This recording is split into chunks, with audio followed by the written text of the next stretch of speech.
singer. She is, of course, an actor, director, writer, and humanitarian who has literally played everything from an iconic Disney witch to a Tomb Raider. Along the way, she's picked up 2 SAG Awards and an Academy Award. Still, I doubt even her biggest fans were prepared for her transformative, stunning work as Maria Callas in Maria. Please welcome Angelina Jolie.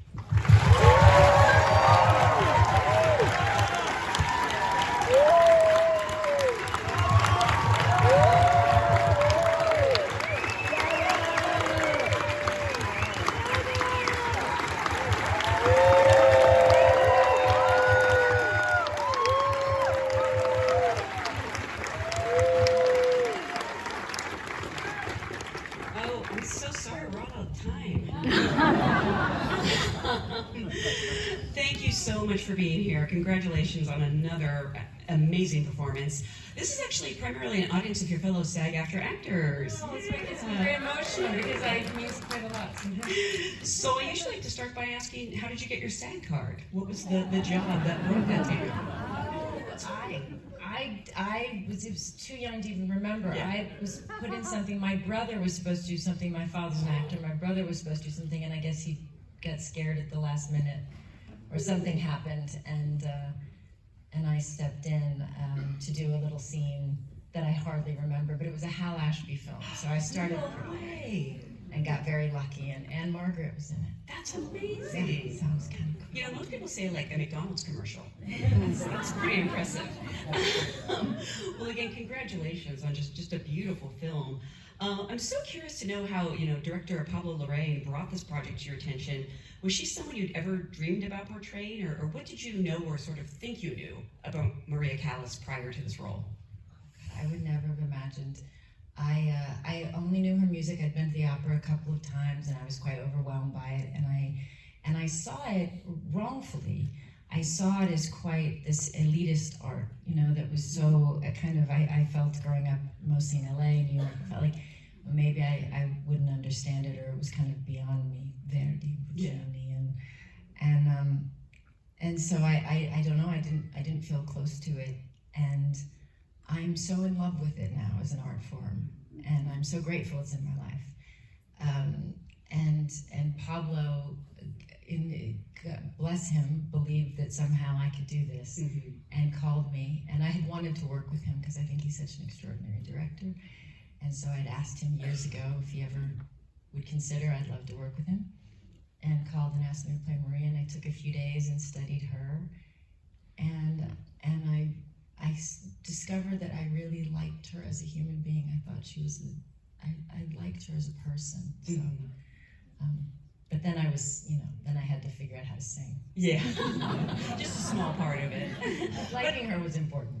Actually, why was that important to you to do the singing? Because, it is so much of who she is, but, you would have been forgiven if we, you didn't want to sing like Maria Callas. Oh, no.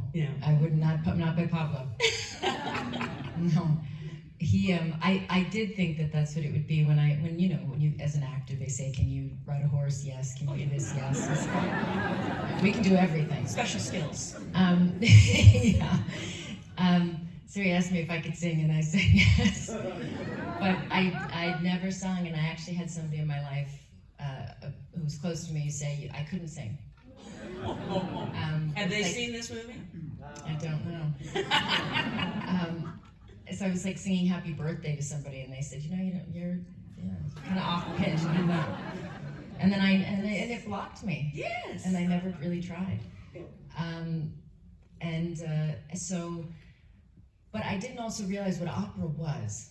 So I was so naive at the time. It probably helped because I might have said no. Yeah. But because I didn't know, I didn't realize how you can't fake sing opera, because it has to be, she knows, it has to be your whole body, you sing from such a place, and it's such a volume so completely that you really can't get away with kind of singing it. So I had this whole plan that I was going to buy bags full of earplugs as a gift for the crew, and get myself through it. But I took 7 months of singing class, and I went in for. But we all know that's the greatest gift, right? You're scared of something, and you get to be taught a new skill. Something Yeah. we all, that's the gift. And so I did breathing and Italian and opera, and And you can ride a horse, right? Totally. I can only ride side saddle. That's the hardest way to do Actually it. true. What? Because I'm an actor. so I was taught on film, in period Side films. saddle. So I learned side saddle, and I'm amazing. really not good at any other way.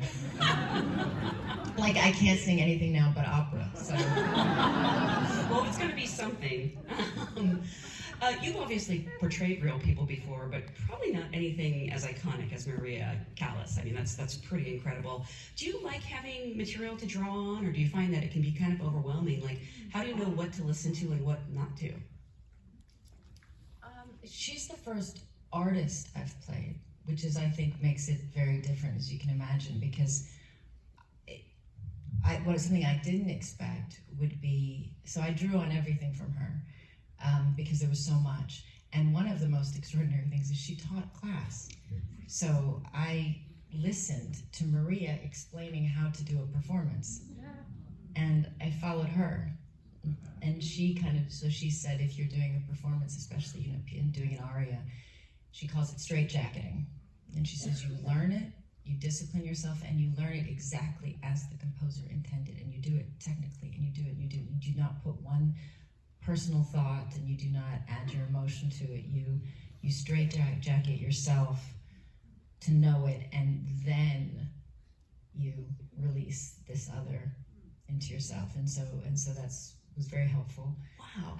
So you really learned from Maria Callas. So I really learned from her.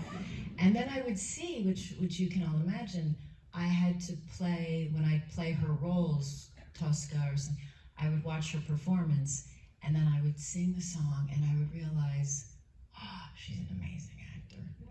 She's an amazing actor. And I would realize, that choice to make that gesture at that time, that choice to go to her knees in that moment, her choices were extraordinary. So I was like just following and kind of being taught and led by her through the entire thing. Wow. So it was amazing. I mean, I didn't realize, I knew that there was lots of footage of her performing, but I had no idea she taught a class and that was recorded, I guess? Yeah. Wow, that's so cool. What about working with the hair and makeup artists to create this appearance? Because, you can do all this preparation, but then you step on those amazing sets and you have those iconic costumes. I should shout out the costume designer, but I'm afraid I'm going to butcher his name. Massimo Cantinacoli? Is that close? Does it really help kind of lock the character in place to step into that? Of course. But you know what was interesting is we all know her, so it was Witch Her. Mm. Which her was, so, because it wasn't her and then a fake her and she's all these, it's all her. But the costume, the one that made me discover her was her glasses and her robe. It was one of the first things I wanted to put on, and I wanted to stay in it for a while, and that was Maria to me. That was the woman of faith, that was the woman, that was just the human. And I discovered, and with those glasses, we went to an optometrist who explained to us that she really couldn't see. And when you think about that, that means that when she was sent to the conservatory, too young, her mother lied and put her in. She couldn't tell that, like I said, I could sing, right? So they said, can you see? But she was hiding all of these different things. She had illnesses, her body really did swell, she really took steroids, she really was sick when she missed performances. And when she missed performances, they would throw food at her at times and yell at her, criticize her. And she was trying to do her best, but yeah, so she couldn't really see the audience. She couldn't see much in front of her. I'm not sure she could see the actor across the stage. Wow. And in one interview, she mentioned not being able to see the composer. The conductor.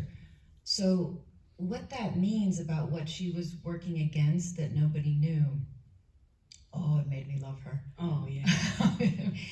um, so yes, I don't know. I also just think, like, I'm always fascinated by eyewear because I do think it says a lot about a person. And the costumes. Yeah. Yeah, her eyewear. They didn't have Warby Parker back then. You had to really pick a set and stay with it. Those big ones. I loved them. But her costumes are extraordinary, and Massimo did an amazing job, and the hair and makeup. I think for me, what they did that was so wonderful is we all, sometimes you can, and hopefully you feel this way, is you watch the film and you're not thinking about the hair and makeup, and when you're not thinking about it, sometimes it's not recognized as being as good as it is because it's that good, and to have different eyes and a nose and different hairline and different. But to do it carefully, so there was the older her, there was the younger her. It wasn't me, but it was very delicately done. So I thought they all did just an amazing job. I read this interview with Pablo where he was really singling out of all the things all the lovely things he had to say about you, was your stoicism as Maria, because I think it can be hard as actors to be still. We want to, gesticulate or use our bodies to express ourselves. Was that something you discussed with him, and how did you sort of find that space? Well, I think one, I'm very moved. I'm not very moved by self-pity, and I am moved. I was so moved by her. I'm very moved when I see people just trying to carry on, no matter what it is, just trying to carry on and do that, especially for. And maybe too much. Maybe she didn't ask for enough help, or she didn't. But I was very moved by that, and also I watched these interviews, and if you haven't seen them, it's very interesting to watch. You watch her interviews when she's younger, and she's at the top of her game, and man, are they kind to her and interested and talking to her about her work. She's in a beautiful purple caftan. She's fabulous, and she's doing this, and she talks about what it is to be a singer, and they give her so much space, and then there's an interview of her in the 70s when Onassis had left her for Jackie, and her career was in a different place, and they're mean. It's a Mike Wallace interview, and she is extremely stoic. Yeah. And she's in a lot of pain at that time, and I was angry for her when I saw it, but I was also very impressed with her. So that was part of what I watched and how she got through. Wow. Yeah, because there's so much going on underneath the surface that I think we can sense there. That she chooses not to say, which is probably the wise thing to do in those situations. And it was a different time, right? It was a different time where you don't say certain things, and she really holds herself. She was quite a lady. Yeah. The film, it finds Maria in her later years when she's struggling, and is that a hard place as an actor to be? I don't know if you're the kind of actor who takes your work home with you, but on some level it would be a joy to play Maria. But on another level, these are really challenging times, and I don't know if that kind of weighs on you, and if you have a way to prepare to get into a difficult scene. I was so focused. Every night we were doing rehearsals, and it was so full on with the music, and the music itself was so profound that it kind of pulled me. There's a beautiful thing in all of us who are performers. We want to be pushed to the edge of everything we've got. It's a joy for us. It hurts, and it's hard, but it's to leave like nothing, to be like just on the floor and leave nothing is in a way what we live for. It's to see if we can give everything we've got to what we love in our work and to a performance. So I've just felt grateful often in this, that I would have this space to go through it. What do you think was the most challenging scene? Either, it could be a logistical thing, it could be preparing on that day. Sometimes it's like even the smallest things. It's not the day you dread on the call sheet. The first day I had to sing in front of everybody. Oh, sure. Yeah. Because in order to record it, there was nothing else. It was like there was no piano, there was no feedback. It was just, there's nothing. which and because I was told that was the only way they could mix our voices together properly was if they had mind clean. And that I was such a wreck. I can't even tell you. My sons were working as ADs, and I was saying, "Lock the door, make sure nobody's coming in the door. Can you hear it? Go outside and check. Can you hear it?" I was terrified. Yeah. Terrified. What was it like once you got over that, though, and sang in front of all those Teamsters and crew members? Pablo was really nice. It would grow, right? First it was like a pretty locked set with like 20 people. Then it was like, Angie, we've got to let some more of the crew in. We've got a bigger scene. Then it was the extras. And there was these amazing extras who came in who became the cast of the audience. And they were the same through a big chunk of the film. So they saw me early saying, "Hi, I'm sorry, this is, we're gonna go through this together, and I'm gonna do my best." And then they would see me really struggling, and then we went all the way to La Scala together, and they flew them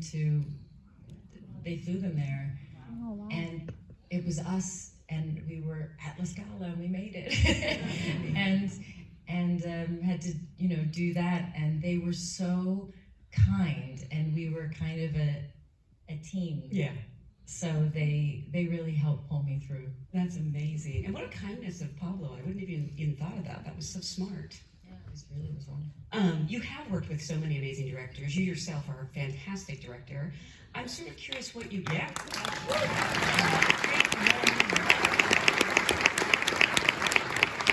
I'm sort of curious what you as an actor hope for from a director when you show up to set.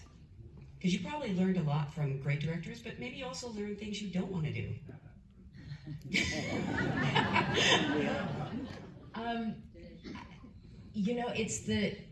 I like to know that the crew is a happy crew and a respected crew, right?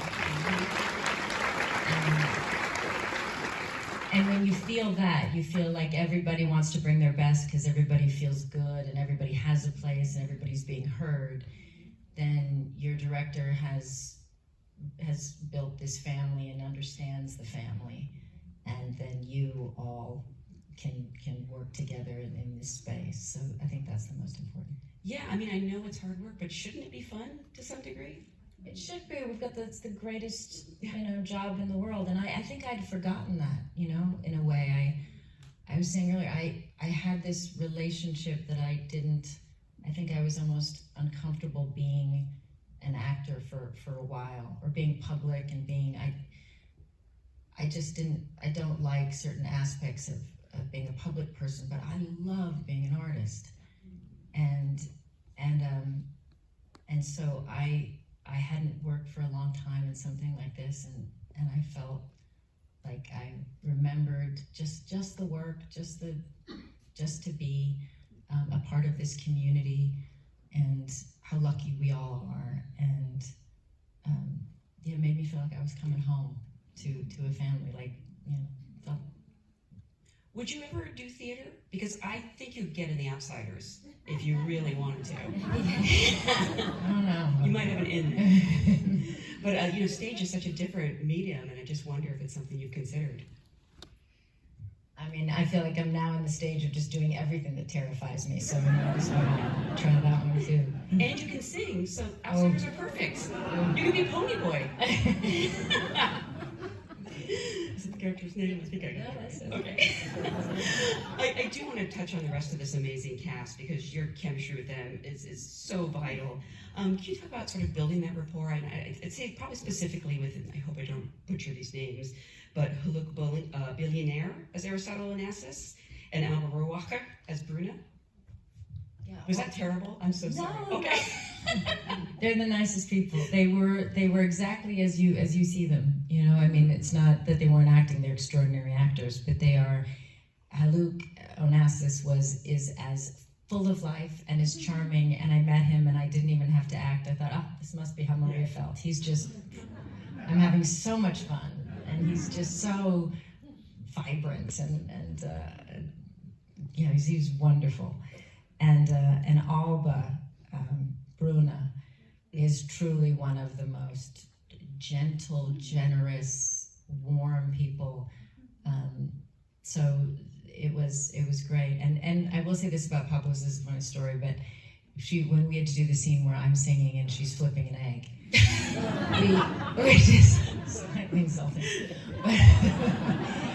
But I came in and I was all ready, and I'd worked so hard, and it was one of my early times in front of her, and then there's the dog trainer dealing with that. So we were all three doing this crazy thing.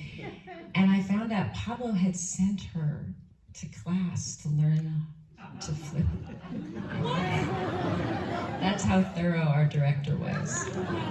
Yeah, because she said, I can cook, but I'm not sure how to, flip it. And so so it was just sweet. It was like we were all doing these things, but so full of love and so full of good intention that I think you can feel it, I should have asked about Cody Smith McPhee because I can't pronounce that. That's very well. That's what I really should have asked. He's wonderful. Yeah. He's wonderful. He's magical, Cody Mendricks. He's such a beautiful soul, and he's such an interesting man, that he really suited this character that felt of another world. Yeah. Yeah. Because the chemistry is so important in those relationships, I'm curious, did you do any kind of a chemistry read with them, or is it a matter where you show up on set? For this one, no, we didn't actually. But I think, again, if you have a director, it's all about intention. I think if actors are just, they're generous and they're committed and they're hardworking and they're kind people, they get along. Yeah. We're a wild bunch, but we all, we can all work together for good people. Before we go, does anyone have a birthday here? Because you should sing happy birthday to me. And suddenly everyone said, yes, it's my birthday. There's 300 birthdays in the room. I do want to remind people this movie will be in theaters November 27th. It's so, you got to see it on this amazing screen because of the talent. So please spread the word. Thank you so much. Thank you so much for coming out. I really appreciate it. Thank you. Come on, guys.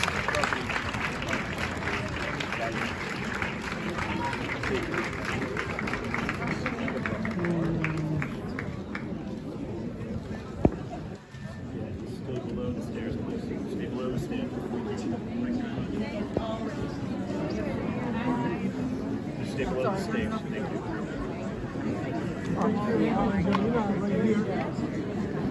Thank you. Thank you. Thank you.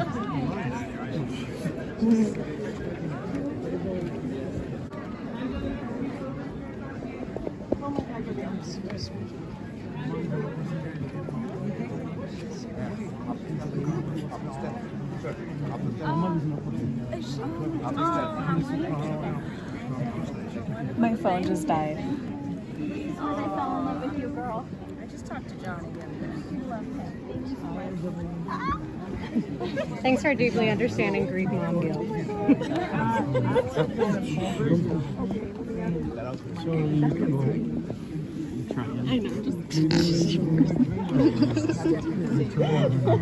know. Go. Try. Hey, I get you. Angie.